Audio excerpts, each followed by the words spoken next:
আসসালামু আলাইকুম বন্ধুগণ, আমরা আমাদের আজকের আয়োজনে রেখেছি দর্শনীয় স্থান। আমরা আজকে আপনাদেরকে নিয়ে যাচ্ছি সৌদি আরবের একটি ঈদগাহে, অর্থাৎ যে ঈদগাহে লক্ষ লক্ষ মুসল্লি একসাথে ঈদের নামাজ করে। আসুন বন্ধুগণ, আমরা আজকের এই আয়োজনটি দেখি। তার আগে ইচ্ছে হলে আমাদের আইডিটিকে সাবস্ক্রাইব করে রাখুন। বন্ধুগণ, বলছিলাম এই ঈদগাহ মাঠটি এত যে বড়, যার জন্যে আমরা ক্যামেরা দিয়ে আপনাদেরকে ওই পাশ মানে অর্থাৎ লাস্ট পাশটি আপনাদের দেখাতে পারছি না, কারণ এত বড়, এত লম্বা। বন্ধুগণ, এই ঈদগাহে লক্ষ লক্ষ লোক ঈদের নামাজ পড়ে এবং হাজার হাজার কার্পেট এখানে বিছানো হয়।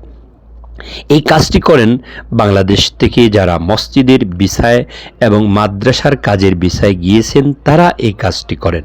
অর্থাৎ যারা বাংলাদেশি তারাই এই কাজটি করে। অর্থাৎ বাংলাদেশে বেশিরভাগ মুসলিমরা বসবাস করে, তাই তারা বাংলাদেশের লোকদেরকেই এখানে কি করে এই কাজটা দিয়ে দেয়।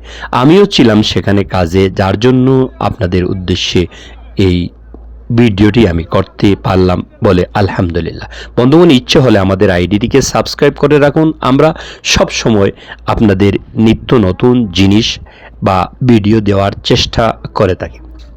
দেখুন এখানে কত কার্পেট।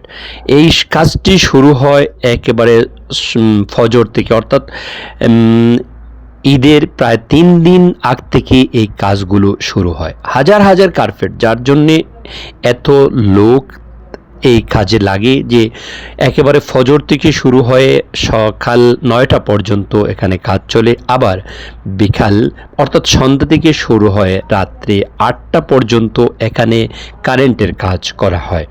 বন্ধুগণ, এত বড় আর এত লোক হয়, এত মুসল্লি হয় এখানে ঈদের নামাজে, আপনারা দেখলে আশ্চর্য হয়ে যাবেন। বাংলাদেশে যদি এইভাবে হতো তাহলে হয়তো কত টাকা আমাদের মন্ত্রী মিনিস্টাররা চুরি করে খেতেন না। এখানে কোনো চুরি চোট্টামি বাটফারি নেই।